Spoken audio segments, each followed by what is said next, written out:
Hi everyone, today I'll be explaining about quadratic formulas. So what do we know about formulas?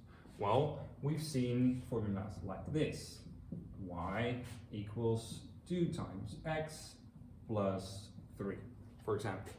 And then you were asked to calculate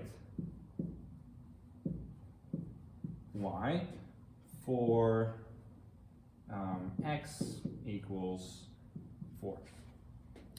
So what do? You take the formula and you fill in 4 for x. So you get 2 times 4 plus 3. Right? Well, then you follow the order of operations. You do 2 times 4, which is 8, plus 3, and that equals 11. Okay, so that's a linear formula. So now let's look at a quadratic formula. What's the difference? Well, a quadratic formula looks like this. I can do basically the same one, but with a little change. And I hope you notice it. It's the power. In this case, it's the square. So, what changes when we calculate the same thing? So we still want to calculate y for x is 4. All right, so what we do is we fill in 4 for x, so we get this. 2 times 4 squared plus 3. And now you have to follow the order of operations. And the order of operations says that you have to do powers before multiplying. So in this case, we first calculate 4 squared, which is 4 squared is 4 times 4 equals 16. And then we go do the rest. So now it's quite easy. We have 2 times 16, which is 32, plus 3, which is 35. All right, so there's this one very important thing you need to know, and that is with negative numbers. So, for example, if I have this equation, or let's keep it with this equation, but I now want to calculate y for x is minus 4. Then something interesting happens, because I will be filling this in with x, so we get 2 times minus 4 squared plus 3. But since I square minus 4 as a whole, I need to put brackets on either side. So what happens is that even though it's a negative number, if we write this out, we see that this happens. So we have 2 times minus 4 times minus 4. And if you have 2 negative numbers, they'll become positive.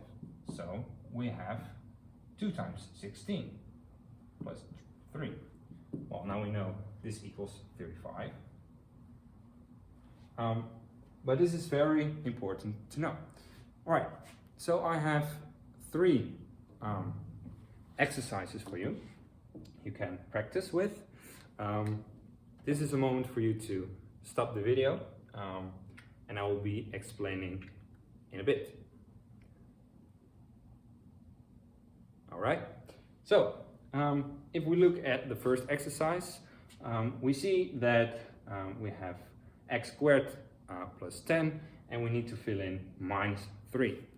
All right, so what do we know? We need to put brackets around minus 3. We square it and we do it plus 10. Okay, that's the first step. Minus 3 times minus 3 is 9. So we have 9 plus 10, and this equals, let me put these signs here, and this equals 19. All right. Question B. Now this is interesting because I added another x, but this is nothing special since we just have to fill in 2 for every x. So in this case we get 4 times 2 squared. Don't need brackets here because it's a positive number.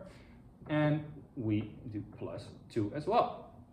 Alright, so 2 squared, 2 times 2 is 4.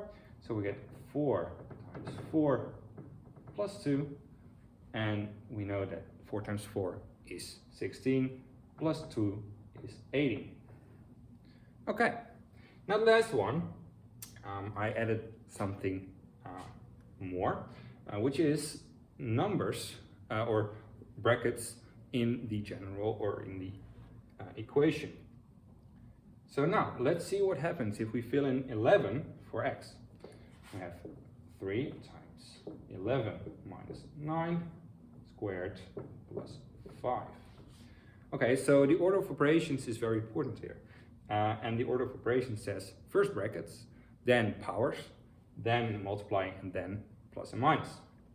So we first need to calculate what's in the brackets, which gives us 11 minus 9 is 2. We power it, or square it, and then we have this.